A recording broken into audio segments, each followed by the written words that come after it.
I'm given the great honor of introducing Stephen Marsland, who has a big cut on his chin because he cannot do a random walk at night without stumbling over when not drunk. He's going to talk about differential invariants for images and reactions of planar Lie groups. What a great introduction. Thanks, Sarang. It's always interesting to be back here. I mean, Cambridge doesn't like me very much. You just tend to injure me somehow. So, thanks to the organisers, particularly Martin's because he's here. So this talk is not about stochastics. I decided I'd talk about the other bit, particularly because, as you'll see, it's really kind of inspired by Darcy Thompson. And I figured if we're on a meeting which is predicated around on growth and form, we should actually talk about it occasionally. So we'll give it a go. This is joint work, so there's two parts to this. One of them is joint work with Richard Brown and Robert McLachlan, and the other part is joint work with James Ben, Robert McLachlan, Klaus Modin, who's in the audience. It's his fault, any bits of this that are bad, and Olivier Verdier. So, and for anyone who didn't know, if they ever expect you to email me again at Massey, the day I get back from Britain on the 8th of January is my last day at Massey. I presume my email address will vanish sometime before that rather than afterwards. Where are you going? Victoria University, so just 2 hours further south in New Zealand. Read the slide. Okay, so here we have some shapes, some closed curves, and one of the games we all seem to play when we talk about registration of things is to think about comparing them. So here are 3 curves and a question for you. Which pair of these is the most similar, modulo rotations? So you've got a few options. One of them is I'm lying to you and they're actually all the same. One of them is I'm lying to you and they're actually all different. Or the other is a pair of them are the same and one is different. So under the assumption I'm not lying and 2 of these are the same, who thinks A and B are the same as each other and C is different? Give us a moment. Go for it. Well, they are the same, but one is more different than the other. Well done. B and C are more similar. B and C are more similar, says Peter. Laurent's kind of hedging his bets. I agree. Andrew agrees. Yeah. Okay. Anyone want to change their mind? So now they are I've cheated slightly because B is very, very little different. In the L2 it's about 1% different. But just the length around the curve is a pretty good way of deciding that 2 curves are the same, or probably are the same. And certainly if one of them is different, it's more convincing that they're not the same. So this is about as good as motivation from a mathematical point of view as we're going to get to thinking about invariants as things that are useful. And what I'm going to talk about... I was estimating the L2 difference of the curvatures.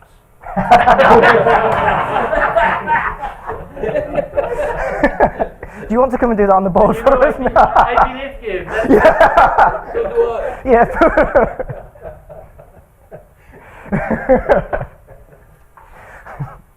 So, if we've got a set of objects in some manifold or space of some predefined dimension, we might want to compare them modulo some kind of transformation group that we apply to the set. So in that previous example, I have planar images and I applied just the rotation to each one in order to make them slightly harder, which turns out we're not particularly good even at 2-dimensional rotations if you give them strange shapes. We tend to, rather than estimate the curvature everywhere, we estimate curvature at local points and see whether we can match those up in different places. So it is something we find quite hard. But what we talk about all the time is the idea of working on the manifold quotiented out by the transformation group. And what we've heard about here for a day and a half, and what many of us have spent years hearing about or thinking about or talking about, has been the idea of registration to minimize in some norm an element of the group that acts on one of the objects and compares it to the other object, and we minimize that in some way. So registration just consists of finding the minimal one of these, and we can do this in a million different ways, of which Nobody can quite say LDDMM properly, but there's one option. The other one, and the one I'm going to think about for today, is to think about invariants. To say, well, if we can find some representation of the objects that's literally explicitly invariant to the transformation group that we're interested in, then these two things will be these two objects will be identical modulo that group if they've got the same representation, such that one of them is exactly the same as the group applied to the other one. So just a plain definition of what an invariant is. And now we can play a different game. Instead of saying, well, choose a group, we go and do registration to find things. Instead, we can say, choose a group, find some invariants for that group, transform all your objects to be the invariant version instead, and then compare them in that way. So this is, if we're playing the game of guess the group, this is just a different way of playing it. Now, mostly we don't play guess the group. We know it's the diffeomorphism group, because even if it's not the diffeomorphism group, it's the diffeomorphism group, and everything else we do. But what I want to kind of persuade you for the next 5 or 10 minutes is there are reasons why other groups might be interesting, and then having done that I might regret doing it, because after that you get into this prolonged stamp collecting where you think about which groups might be interesting and then what invariants they actually have, and if you're not careful you end up writing pages and pages and pages of algebra to actually produce really boring things, which is sort of what we've done. How's that for make this talk sound exciting? So the other thing we're going to get to is the idea of partial invariance. So something where we've got the same object and we're just looking for something where the group applied to that object is the same. So that example I gave of the length of the curve under the rotations is exactly one of those. We can just measure that. So there is this difference between having complete invariants, which enable you to completely redescribe the object modulo the transformation group, or partial invariants, which are not complete, and therefore you can't uniquely identify the object. So, since I'm talking about Thomson, let's put in the obligatory picture of Thomson. This is my current favourite of him, with his grey parrot. Apparently he spent large amounts of time wandering around St Andrews with this parrot on his shoulder. And it's quite interesting because this photo is 1930s to 1940s, but he just looks so Victorian to me. He clearly had a pipe hidden somewhere. I like this picture. So Thomson's theory of transformations, what he was actually talking about is quite interesting. What he was really saying was there are simple, and he says simple groups. What he means, I think, is low-dimensional. What I think about when I'm thinking low-dimensional is generally easy to understand and therefore Lie groups, from the point of view of what I'm going to talk about. And he was desperate for somebody to use a theory of transformations. And every time somebody did use it and it didn't work very well, they would write to him.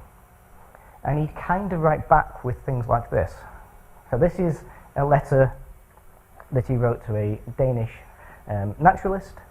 Don't strain the method to give you a closer correspondence. So the guy actually wanted to take genuine drawings of animals and actually transform the image of one to the image of the other such that it was really nice and the grid that was deformed everywhere really nicely. And Thomson's argument is, yeah, it's not going to do that. Nor throw it away because it fails to do so. So it's not good enough that it's not simple. If you can't do it at all, then it's still right. This is science as it should be done. I'm right, whatever happens. You will at least have analysed your phenomenon into a part that is simple and intelligible, and another part which remains over, and must be described, meanwhile at least, in words, as best one can. I think from a point of view of thinking, if you want to buy into Thomson's ideas, that part that must be described in words, we could now describe as a diffeo. That's the bit that's left over. It's the really elastic, the local deformation pieces that make the things line up. And what I'm interested in for this talk, and for quite a lot of other work I'm doing at the moment, is the bit that's simple and intelligible. So the idea that there is some underlying transformation between, let's call them species, for want of a better thing, which is simple, low-dimensional, relatively uniform, hopefully global, and then we've got the local crap. So here we're just interested in, can we identify what the groups might be? And we could do that by doing registration. I have a PhD student who did do exactly that. We did registration in lots of groups and saw how they fitted together and did some model selection to see which groups actually matched Thomson's hypotheses. But instead, because I didn't really trust what she was doing so much, I tried to think of other ways to check what she was doing. And this project came out doing that. So let's have a look at some of Thompson's examples. Here on the top we have some crabs, the next line we have the really famous skulls, and the next line the equally famous fish. These are all examples, so he calls them isogonal. He means, I'm calling them Mobius, and in this way I'm fitting very much with Jack Milner's description as well. He looked at isogonal, said, okay, we mean angle preserving, we mean conformal, but since he also says simple groups, let's go back and just think of these as Mobius. So in 2 dimensions, Mobius, in 3 dimensions, definitely Mobius. So relatively nice, simple, angle-preserving things that are used across this whole set. So these are examples from Thompson that are definitely in that simple and reasonably global groups. Here is a more interesting set because they're actually, in each case, they're product groups. They're product groups of usually, we've got this logarithmic thing going on at the top. These are all examples of linear fractional, so real valued Mobius in x and y composed with each other in the top 2 cases, and in this case where he's got the cannon bone of the ox and the giraffe and the sheep, they're actually linear fractional in one and diffeomorphisms in the other one. So not particularly simple, but reasonably nice. So they're linear fractional vertically, and then he actually scaled using his diffeomorphism in the y direction. And then the last set that he did were affine or projective transformations, so another of the fish and another of the crabs. So they're all simple groups, in all except for one case they're Lie groups, and they're all reasonably nice and easy to understand. So the question we had was, how can we fit these things together? Can we understand what's going on inside this set, and can we actually see whether these things make any sense at all? And then we did some model selection. But when I started to think about what the student was doing, I wanted to be sure that what she was implementing was a correct representation behind what she was meant to be doing, and that the group was correct, and that the optimization was working, and so on. So I started trying to think about how I could test it simply. And then, by a process of random walking, I found some more examples, particularly this guy, Petrikov, who seems to have been largely ignored, kind of really wanted to follow Thompson's ideas but fit it into the Langham program. So thinking about this, actually as groups, fitting the stuff together, this is one of his examples of development of the human skull, and it may not be readable. We've got an adult, a 5-year-old, and a newborn child, and his argument here is that the growth, you can see it's happening as a Mobius transformation. So we've got a Mobius transformation between the 3 of the things, and it's just done literally in the Thompson way. You take your grid, you stare at points in the grid, match them up into the new grid, and copy the thing across. So this is very much following that, and he's got this idea of a Mobius transformation. And then his other example is of the growth of a human, so looking particularly at this linear fractional transformation in the height. And I stared at this and I thought, I've seen this before somewhere. And eventually I remembered Jack Milner's talk that he gave to the IAS, and the slides from that are available all over the internet. And kind of embarrassingly, I must have completely forgotten this thing existed and never noticed the Petrikov piece either. So what Milner did was pick landmarks on these things, pretty much exactly the landmarks that Thompson used, in fact, and said, now Thompson has said that these things are in the Mobius group. The cross ratio is a nice invariant for the Mobius group. So we take 4 points, we do the ratio between the diagonals and the length of 2 of the sides, and that's invariant under the Mobius group. So he's got an invariant of 4 landmark points on these, and what he shows is that it's not bad. He shows that if you pick that and you do it correctly, then they're similar. They're not the same, but they're similar. So what he then does is he says, well, because they're similar, I will try and do a registration in that group, and it's rubbish. And then the talk ends in a bit, well, yes, I'm not really sure whether this is correct or not, and he also looked at the projective group in the same way, and then he stopped. So we've gone a bit further and thought about these things a bit more, and possibly a bit harder. So we're going to try and fit it into actually thinking about invariants to the groups, and one way to go about doing this will be to really go and follow classical invariant theory, which is quite a fun rabbit hole to go down.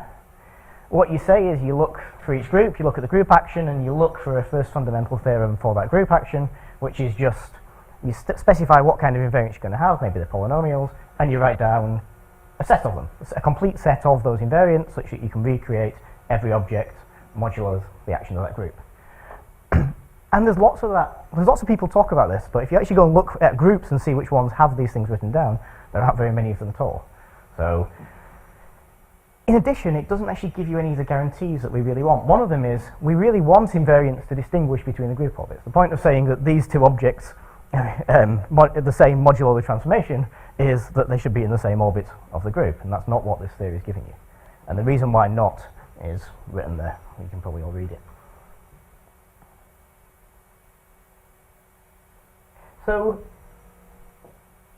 if you then go and look further, the main way that people do these things is to use a moving frame. So, usually this is credited to Olver, who wrote lots of papers with many co-authors about it. In fact, almost all the idea kind of comes from Cartan's moving frames. So, this picture gives you most of what you need. What's really nice about it is for differential invariants, so invariants based on derivatives of the curve or image, then this gives you an algorithm to construct differential invariants. So what you do is you say we've got some group and we've got orbits of that group. So here, the blue lines, those are different orbits of my chosen group, and we think of any point along that orbit as what we'd like to do is to map all the points along one orbit back to some point.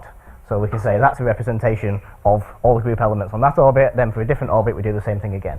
So this thing here, kappa, it's a cross-section. It's something that intersects all or most of the group orbits, and it never intersects them more than once. So the nice thing about an invariant is we'd like it to actually be the same for all the elements of that. So it intersects pretty much most of them transversely, and never more than once. Some of them it may miss. If we don't have a complete invariant, it will miss some of them. So what we do is, this requires that the group acts freely. So what we actually do first is we look at the group and prolong it into the jet space. So we prolong the group action, think about the jet space, so that's why we're going to get differential invariants out of this. And then what we're trying to identify is this group element G, which we write down as rho Z, which is the one that's mapping us back onto this K, this element of this cross-section. So we're identifying an element of the group section that maps us back onto the cross-section. So what we're going to do is work out a cross-section to use, and then we can go and solve for those. And that's kind of where the art is of doing this, is finding that thing and doing all the mapping back is a bit of an art. You get different choices, the algebra gets easier or harder, but you just go and solve for those one after the other. Having done that, what you then do is say, well, we take each one of those things and we apply the group action mapped by this, so we get rho of Z composed with Z, put that through whatever function we're looking at, the function that's describing our image, our curve or whatever, and that is an invariant. So that's one invariant coordinate, and then we apply that to each of the coordinates independently, and that gives us a set of invariants. So doing this really does consist of choose your cross-section, map it back, and then go and solve individually for each of those in order to get a set of invariants. And having done that, you've then got an invariant signature, as Olver calls it, which is something that is a transformation of your object, such that you get one example for each group orbit. So it really is algorithmic from that point. So you go through these things. You take your group, you look at where you are, you solve that, you make a choice for what this cross section that you're going to use is, solve for it, plug the function in, and then that gives you a whole set of these things. And then you look at that, and it's probably higher dimensional than the original thing you're looking at. So if you're looking at two-dimensional images, then you get higher dimensional signatures in a lot of cases, and things get complicated. And you have to play some games to get around those. So Olver's example that he uses a lot is looking at SET. Yep. And this is a problem if you have, say, trying to apply to curves when any of the curves intersect. Yep. It certainly does, and it's got a few other problems that I'll show you, or some of them anyway. I might hide a few of the real nasties. So Olver's thinking about curves from S1 into R2, and what he does is he writes down the curvature and then the arc length derivative of the curvature. So that's a two-dimensional pair, just curvature along the curve and then arc length derivative of it, and he says that's a differential invariant signature. So that's a representation of my curves that is fine modulo the action of SE2. It's also invariant under reparameterization, so we can change the parameterization of the curve by applying any element of diff_S1, and we get the same thing. So it's a nice, well-behaved, very simple example for the small group, and it's one that Olver uses and demonstrates all over the place. When we started thinking about it, we also had what seemed like a really bright idea. That wasn't. Spoiler alert for a few slides down the track. We thought, well, actually, lots of what we're looking at is going to be images, and images mostly aren't actually black and white things. They've got multiple color channels. So we've got more information than just the one piece of color information. So we can calculate derivatives in lots of those. So we don't have to calculate lots and lots of derivatives of the same intensity function. We can calculate derivatives of the different color channels and do things like that. So it seemed like we could get away with doing fewer differentiations than maybe was utterly necessary otherwise. Unfortunately, well, screw that.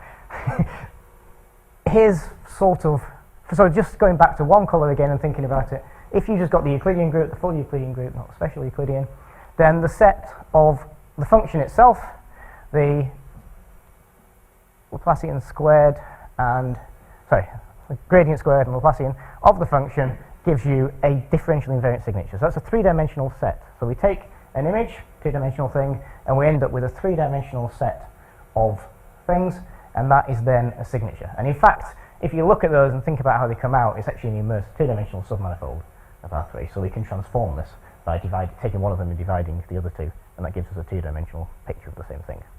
So usually you use f over grad squared and grad squared over Laplacian. Steven, really stupid question. Mm-hmm. How is f? So each one of them has to be invariant under the action. So this set of three is the invariant signature. This is transforming the thing. So this is just all we've done here, or all I've done, is taken three coordinates in my group and solved for those, and that's given me three things which are the invariant. So this is just literally a set. It's now a three-dimensional representation of a two-dimensional image that is invariant under the action of the Euclidean group. So if I apply the Euclidean group on your xy, I should get the exact same. If you apply to that whole set, yes. It's not pointwise invariant. It's not pointwise invariant. Oh, It's absolutely not pointwise, sorry. Okay, good. Yeah. Maybe this will make it slightly clearer then. So there is a nice function. It's a nice well-behaved function. It's something looking approximately. So we've got a bright bit in the middle, fading out because it's looking a bit Gaussian, and there's some level sets of this curve. And here, because we've got something three-dimensional, here's the sum of the second derivatives, and here's the sum of the squares of the first derivative. So that was the first. So I had the function, and then these two. So this is a plot of the three dimensions that I said I had. So this is an invariant signature for this. So which would you rather stare at to see whether it's been affected by examples of the Euclidean group, that or this? This is much prettier, but possibly less informative. And the great thing about it is as you do transformation, as you actually just take the same thing but rotate it, you get really different looking pieces of this as you zoom in. So this is sort of a disappointment. You know? It seems really nice, the theory is really beautiful, comes through, and you end up with something, well, you've just taken your 2D thing and said, they're the same. To answer that, here's an object which is invariant, but it's actually three-dimensional. And this is for a nice simple case. This is only the Euclidean group in two dimensions. Can you repeat what we're looking at? Sorry? What are we looking at? Can you repeat what it is? Yeah, so It's it's clearer on this one. So this is the value of the function. This is the value of fxs plus fyy, so Laplacian, and this is the value of the squares of the first derivative. So this is my three-dimensional signature. So that is that image mapped into the space.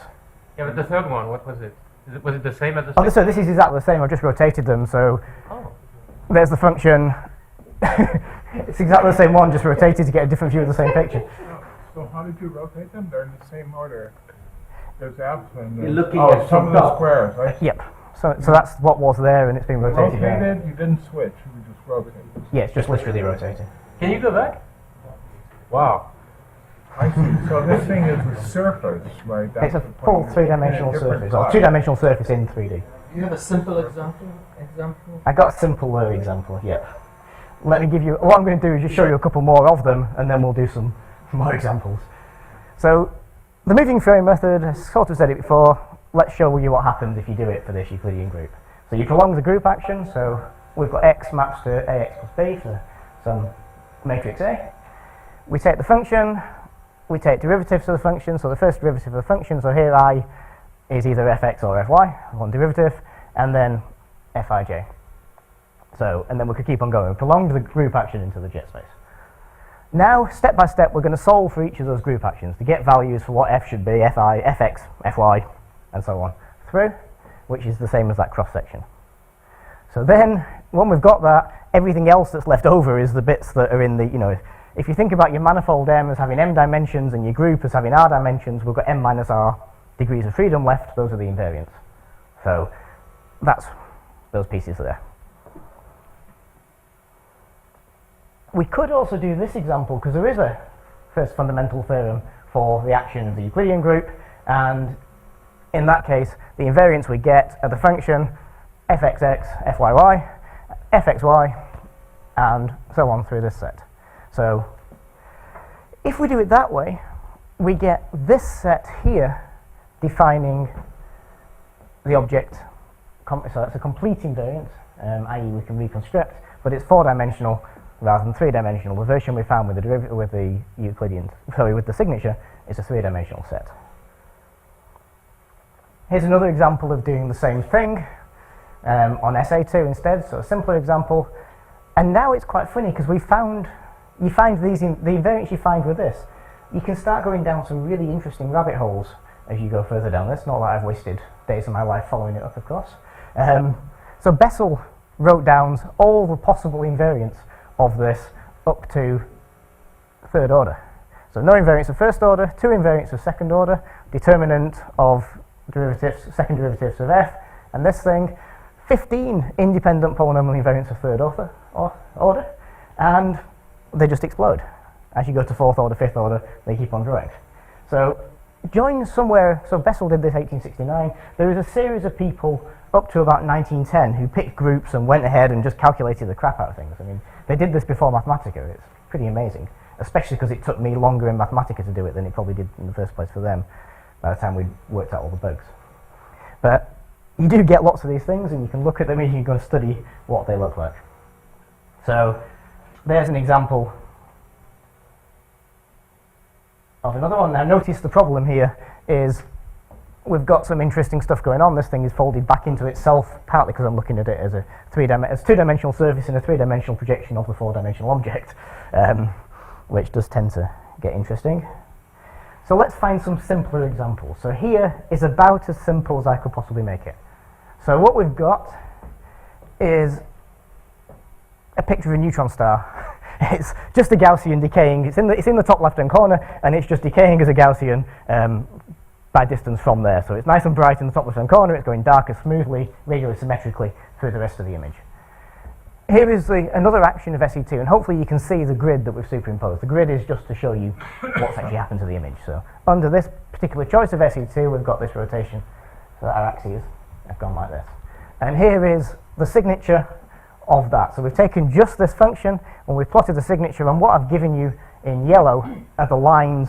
So these are these lines painted onto there, so you can kind of see how the thing is mapped. So that's, you get, it's a very simple example. It's not a big transformation at all, and you get this quite complicated thing, including this pinch point coming along in this signature. However, all the elements, all these images under different ones will get that same signature, and now we've just reduced the problem to comparing these signatures. Same example, but for SE2, for E2, just for the Euclidean group, and a rather simpler surface, SA2. One of my favourites. We're only looking at doing the affine group. There's a transformation, so it was nice and square, it's still reasonably nice, and you've got this complicated foldy thing going on. So that's what this function looks like in this invariant signature world under the action of A2, or a 3-dimensional projection, a 2-dimensional version of the 3-dimensional picture of this thing. The Mobius group, really funky, isn't it? I don't think that's particularly useful to anyone, but it's really pretty. So, what creepy. Yeah, I think it's just a musical instrument. in some weird, after somebody's been told what to do with it and has. And then projective group. And again, you just got this thing nicely folded, and it's going to fly. So, what have we got to? Well, we've done a lot of stamp collecting in Mathematica in the sense that we've taken these things, prolonged them, and solved them. Well, that's great. I mean, that's the kind of thing that somebody who's bored can do for a couple of afternoons and feel like they've done some work. We've done some plotting of them to say, now all you'd have to do for your chosen example is define your image as a function, and then actually go ahead and compare these signatures to decide whether or not these are the same object modulo your chosen group. So back to what was meant to be the punchline of this, which was, well, we've had to differentiate these things. What's going on in these things, particularly these cusps and weird things, is we've had to differentiate the image, the function, lots of times. Now that's fine because we've given nice smooth functions that are easy to do that with, but for anything real, it would be an obvious problem. So I think typically these involve third or fourth derivatives at this point. So now back to this idea that maybe colour is useful. So as the number of colours increases, we've got independent channels, then we don't have to differentiate as often because we can use information in these different channels and differentiate them fewer times but combine them, and that should give us a nicer representation. There are two problems, well, there are at least two problems with this. Let's start with the positive again, SA2 with k colours. All the Poisson brackets are invariant. So this is really crappy notation because I've decided to use I and J for the colour channels here, and it used to be for the X and Y, so sorry about that. I noticed this morning and I was too lazy to change it. So here I and J are two different colour channels, they're independent, the X and Y are now just first derivatives of that. All the Poisson brackets are invariant. So they're all independent, we've got lots of independent invariants, and we've only got first derivatives to compute, so that's quite nice and simple.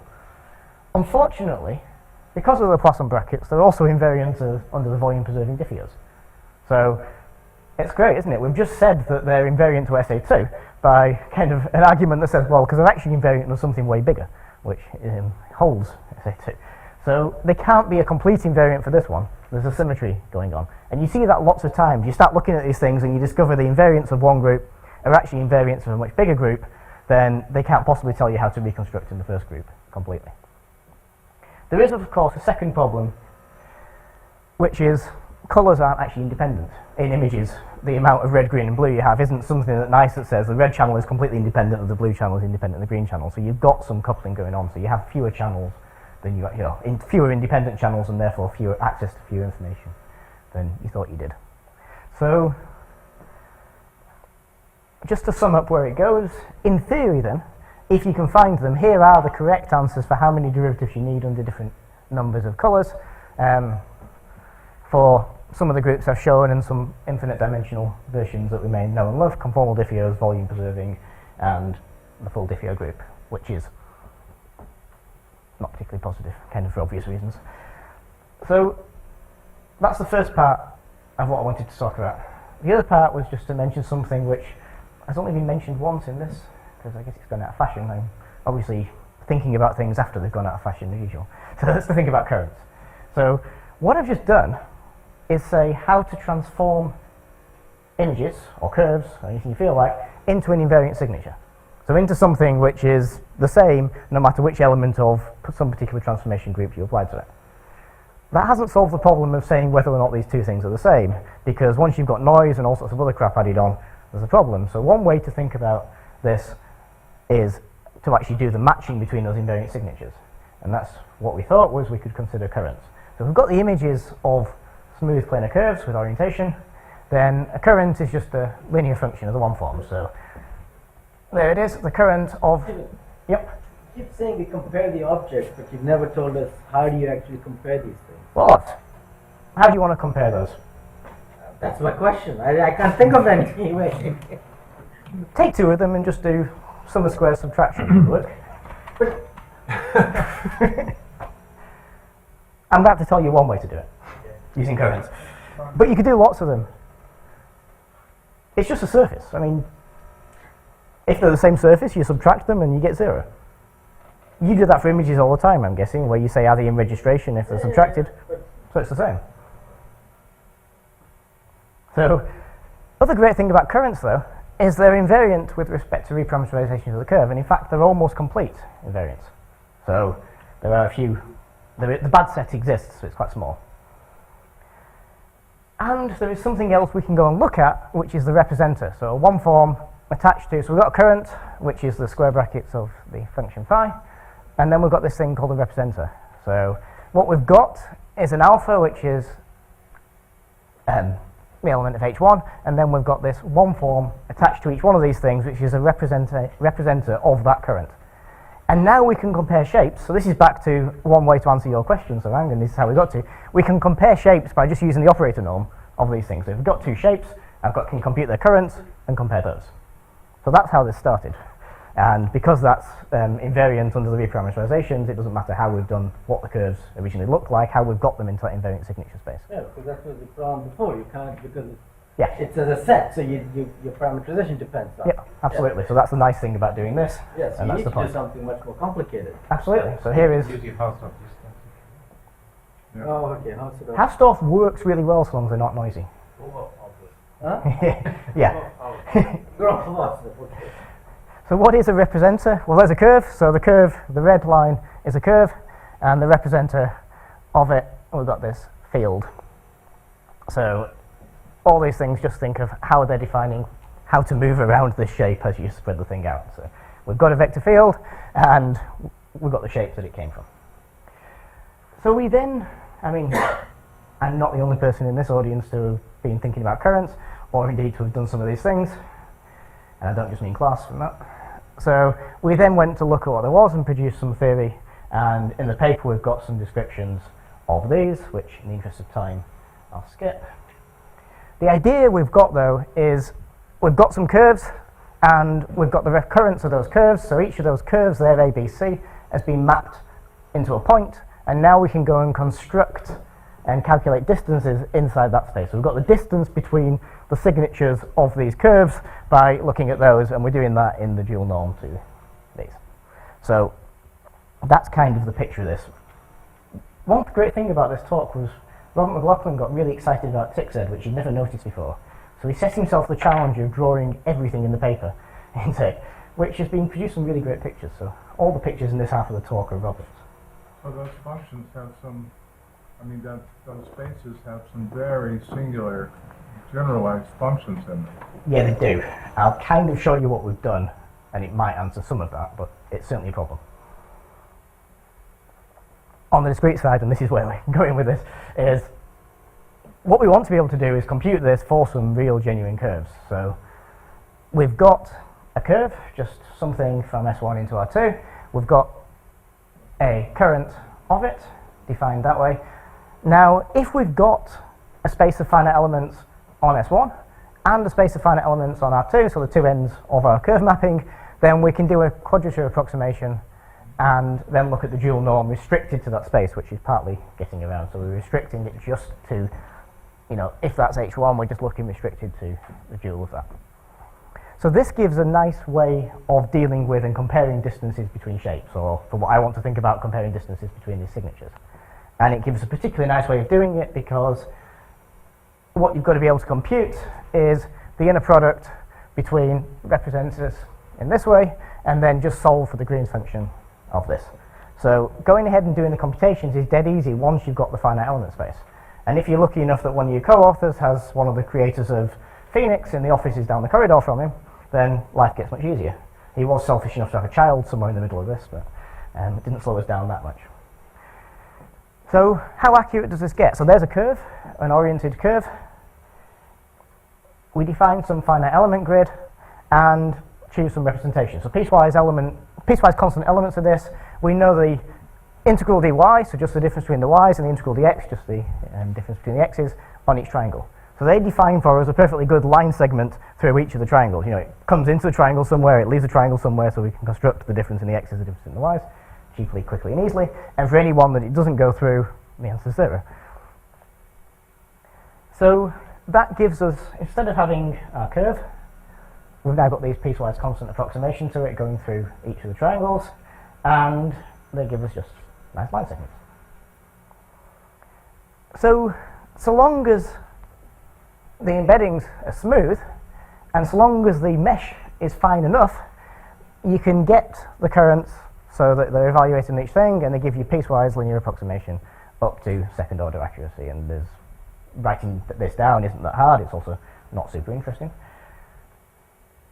What it comes down to is if you take piecewise linear elements instead of piecewise constant elements, you can get h cubed approximation accuracy and piecewise quadratic one, so it goes as order 2 to the n plus 1, but the approximations are nonlinear.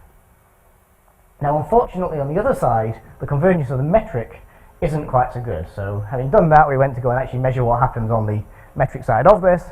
Because the representers are in HS for some order S, 1, 2 in those, the finite elements, the errors grow there linearly, so they just grow as h. So what we've got in this picture is a log of the difference between them in the H1 norm and the log of difference in the H2 norm against the difference in mesh cell size. So as this is mesh cells getting smaller and smaller as you head to the right in both cases. And the black lines are just plots of the straight line that's the best mapping of these, and it's linear in both cases. So even though we've improved the quality of the representation, in fact the convergence has stayed linear. So what can we do with it? Well, we could go and compute those things, and I could show you some things showing you the numerical examples that we did of the signatures and saying that we get nothing back. But I couldn't think of a nice way to represent that. It's just, hey, it's the same signature and it looks the same under this. So instead, we thought about some different ways of saying what do shapes, curves, whatever look like. So here is a representation of shapes in their first two principal component space of the representers. So we've mapped them through this, we've got the representer, we take the first two principal components of variation of each shape, and the family of shapes is an interesting one because it's just a square with progressively more rounded corners. So here we've got pretty well the tight square, curves as it gets more and more rounded, so there's the actual square in the middle, and then the sides start getting sucked in more. So it's just a family of these things with one dimension of freedom, which is just going from the square through sucking the sides in or blowing them out to make it rounder in each case. And what we get is a nice curve of these things. We need two principal components to describe this, even though there's actually only 1 degree of freedom in the space, but you can kind of see some idea that it progresses nicely along this curve. And now we get to an example that if you stare at lots, you persuade yourself there's something going on, but you do have to stare at it for quite a while.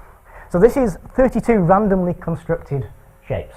They're randomly constructed by, I just picked Fourier modes, 5 Fourier modes for each of them, and picked those randomly and then just looked at what shapes we got by solving that.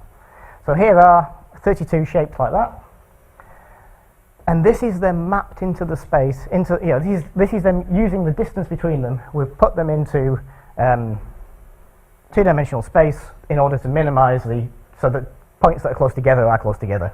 And what you can kind of see is all these things that look a bit triangular here have all got clustered together.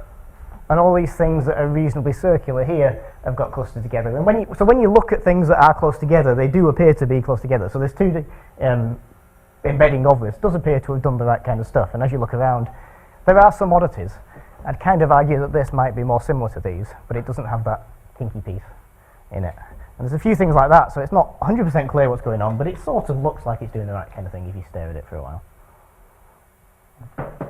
Last example and somewhere to stop. Here are a set of shapes that were made in pretty much the same kind of way, except in the third and fourth Fourier components I actually controlled those two. So I controlled them as a function of each other, and what you've got there is just a set of shapes. So the only difference is that there are 3 sets of things where the third and fourth Fourier components for one set are the same. For the second set they're the same as each other but different from the first, and the same for the third set. Otherwise they are completely random in the first, second and fifth Fourier components. And there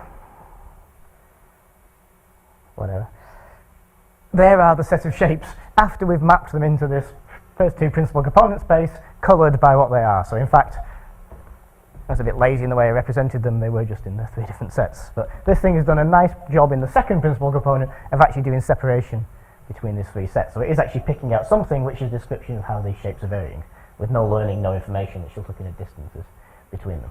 So although the first principal component seems to be telling us something very different, which is not really surprised given that 3 of the 5 are random, it appears that the second one does a pretty good job. So Sarang asked the right question in the middle, because I've now told you one way to compare these things. But in fact, if you don't have noise, if you've got nice representations of your images, then just subtraction works really well. if you do have noise, this thing gets nasty and horrible really fast. I was going to put some honest examples in, but I decided they looked so bad it was embarrassing. So I'll show you later if you ask nicely. Okay.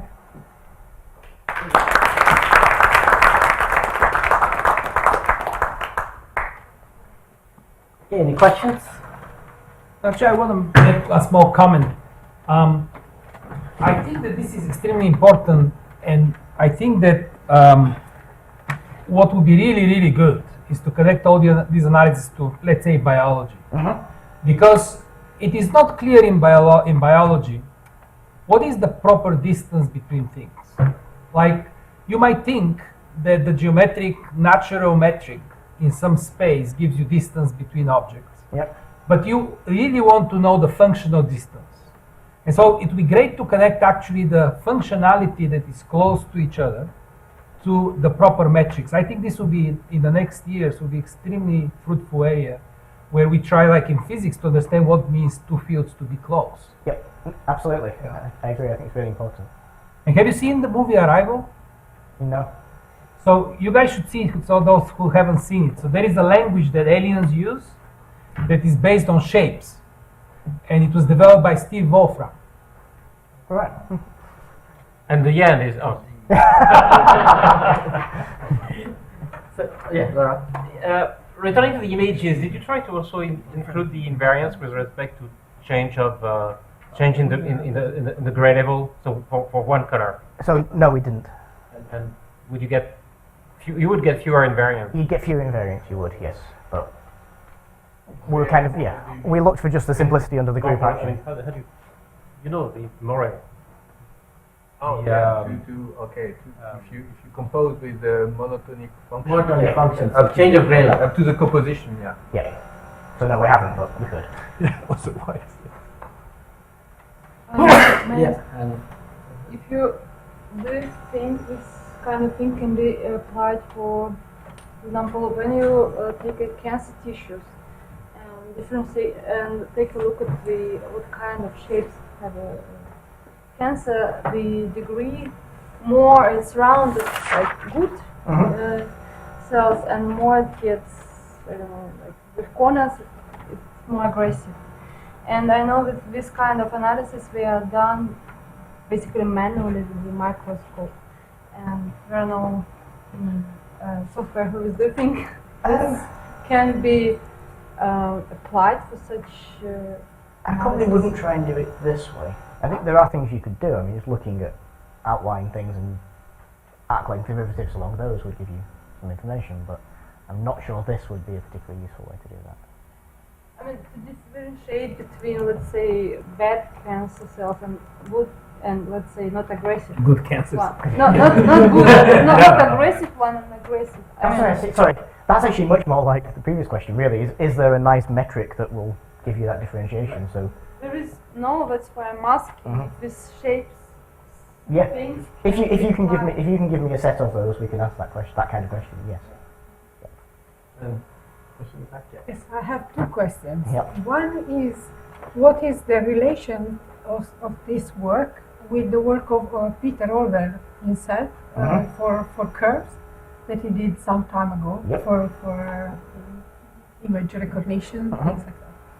And the other is it possible? I understand you compute distances between shapes. Is it also possible to make interpolation in between shapes?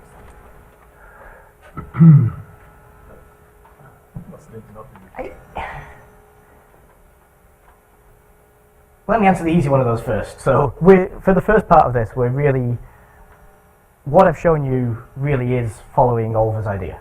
So it's just using the idea of constructing different differential invariant signatures under the groups, but thinking about it on images instead of curves, and therefore thinking about the color channels. But the actual algorithmic approach to this is just Olver's differential invariants, and that really is Cartan's moving frames, and kind of fits with Mansfield's ideas to a certain extent as well. So yeah, we're not doing anything radically new inside there. In terms of the second part of, can you do something where you could construct a flow? Yep, sure. Yeah, I have a comment to that, because I don't think you can. And the reason is this. So what we're doing, we think actually of the shapes as sitting is a subset or a submanifold, if you like, inside the set of curves. Right? And the distance we're using is an outer distance. It's not a distance on the subset. It's an outer measure or an outer distance, if you like. So if you take the path, let's say just a straight line, it doesn't give you a shape.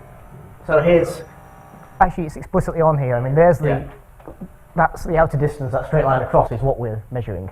So we're not giving this thing that is the embedding of this curve of shapes in the path. So But you could construct that path somewhere else. Yeah, but it wouldn't be useful. it's not living in any useful space, so it wouldn't be a, I mean, if these curves are part of a three-dimensional, Yep. of a surface actually, a closed surface, then of course you can interpolate between them. But you can, but you'd be doing it inside this prelinear space of this, which is not probably the one you wanted. Yeah, because the current space is huge. I mean, Yeah. you're going to get some really crazy Yeah, things. you can construct some really weird stuff in there. Darryl mentioned that before. There's nice things going on. What are the metric you are using here? So, on which side? This is just sublev. Current space. On the current space, so it's just sublev. So this is just the dual norm on each side. Okay, but It is the exact. what is the value of S? 1, 2, 3. I mean, that's literally. That's the point of having these order approximations. That's where those are the S's. Even wasn't 2 the one? 2 is the one we. No, 1 ends up liking more. Piecewise constant worked beautifully, so just S1. S equals 1. Could you say something about that? The role No, of the- because it's clear that you can define a lot of different metrics. Yeah. There is not just one. So this is exactly the Sobolev matrix. This is Science exactly from matrix. Yeah. John. so can you do a metric like you can map it on a circle with the same area, or a circle with the same circumference, and then you can define the distance just by the radius? Yes, you could. It would be slightly harder to do, but you could do it. Yeah. Excuse me, maybe you said it, but how do you handle numerical images which have edges or crispy textures? Yeah, there's a reason I didn't show any. It is all entirely cheating in that sense. So what you'd have to do is you'd be approximating image derivatives everywhere, and you'd have nasty things going on. So, yeah. All right. We do have a couple of real examples, and they look ugly as.